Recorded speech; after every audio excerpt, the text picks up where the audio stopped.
say something before I move on. See, you guys are in your, at the threshold of the dreams that you want to achieve. Please sit down, it's going to be slightly longer. And you guys are going to actually determine how the environment around you is going to progress along with you. You must know that at no point in your life is something impossible. At no point. You could be in a place, you could be born and brought up in a place like Bihar, like I have done, and be a big enough star to come and talk to people in Coimbatore as a star.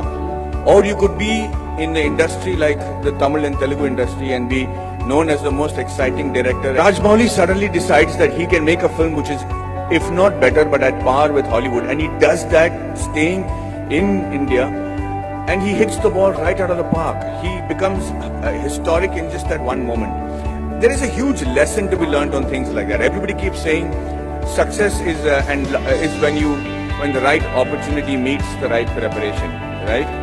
So you can't have the right preparation by being the engineer that you want to be, and you keep looking out for that right opportunity. But what makes the right opportunity and the right preparation come together? When does that synergy happen for you to be prepared for it? Because like they say, if you're prepared but you don't get the opportunity, it's useless. If you have the opportunity, you're not prepared, it's not useless. But they have to meet at a point, right? And that meeting happens because you will it to happen, because you want it so badly to happen. I could be walking down any street, I could be anybody, but why did that one director come and meet me and wanted me to act in that television serial? If you look at every next step in my career, I have never prepared for it. I have never imagined that this could happen. I never imagined that Mani Ratnam will call me. How would Mani Ratnam know about a guy who's doing a television series in Bombay without even seeing one episode of mine?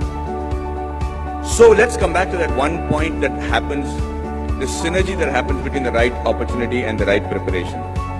And that happens when you have what is called situational awareness. So let me tell you a little bit about situational awareness. Situational awareness is when, as in the army, they say you're completely aware of what is happening around you at all times. So as I was saying, the situational awareness happens when you're completely aware of everything that is going around you at all times. And you should be able to do that. When we are in the army, and if you're walking down the ground, parade ground, anybody who's involved with the defense will know what I'm saying is the truth. And if there's an officer walking away from the other side of the ground, you have to stop and salute him and say, Ram Ram Sarji, or whatever is the call of the unit. If you don't, they'll give you a brick in your hand and you have to shave with that brick. So, thank you, that's awesome. So, the situational awareness is because you should know when the enemy is around you or when there is danger around you. You know how that is taught to you from when you're a child? That's taught to you in the form of good manners, in the form of being courteous. So when you say a good morning, or you're saying a good afternoon, or you're looking around and helping a teacher who's carrying a book and being aware that she needs help, or you're watching around and stepping over a drain and not tripping on yourself, you should know that you're fairly evolved in the art of situational awareness. That's why people insist on teaching children good manners. And anybody who has good manners, it's not just a desire, it's not the desire just to be considered to be a polite guy, but the ability to know when somebody needs to be wished, somebody needs help, somebody needs of assistance, or somebody has to run away. And that's why you teach your child good manners.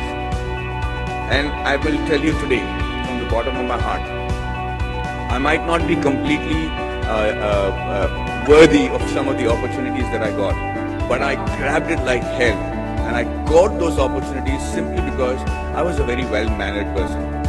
I was able to,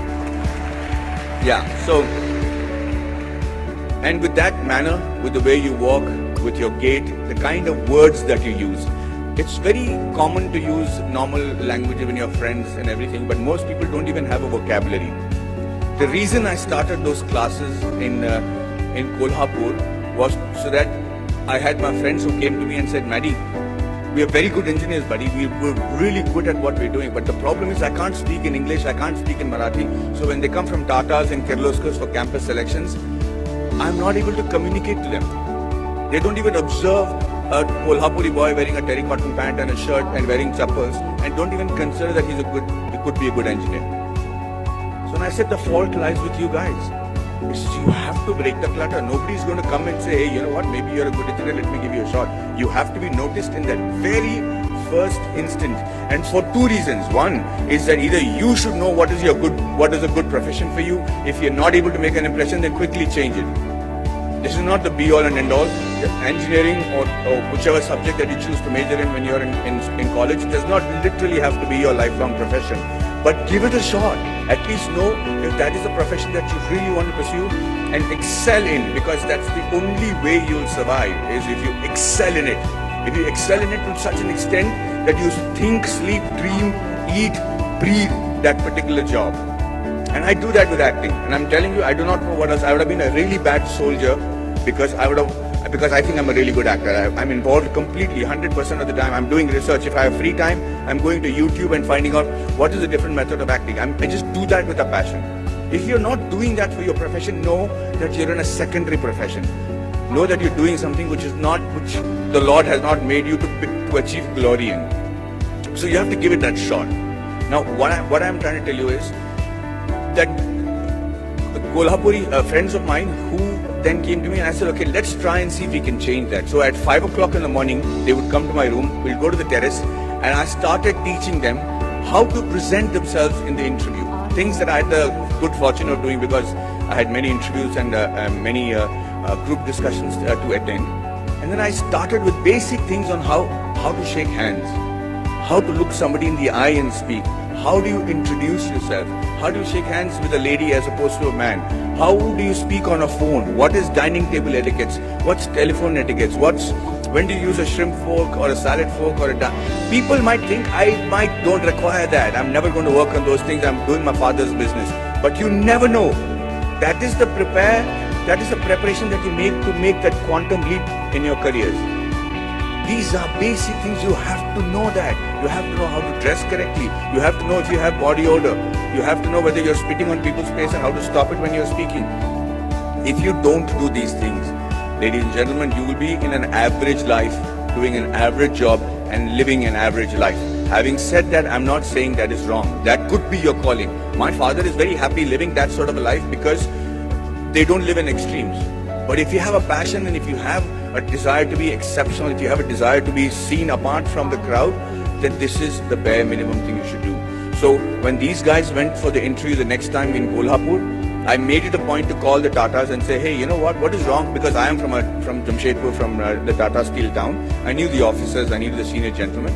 I said, sir, you know, these friends of mine are extraordinary engineers. The mere reason why you're not taking them is because they don't know how to present themselves in English. How long is it going to take for you to send somebody who knows Marathi in your panel so that they can actually judge and see these guys are good enough for Tata Steel? Do you need good people who speak in English or do you need somebody who are good engineers?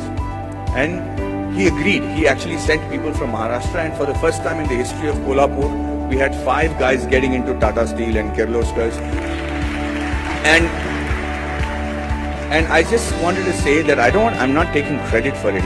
I just felt bad because it is just small 3-day push that they required to achieve that. So when they were interviewed, they said 4 years of learning engineering one side and those 3 days with Maddie, we became engineers and successful today because of those 3 days. And what I am teaching you is nothing extraordinary. It is simple stuff. It's the norms. It's the way of the world.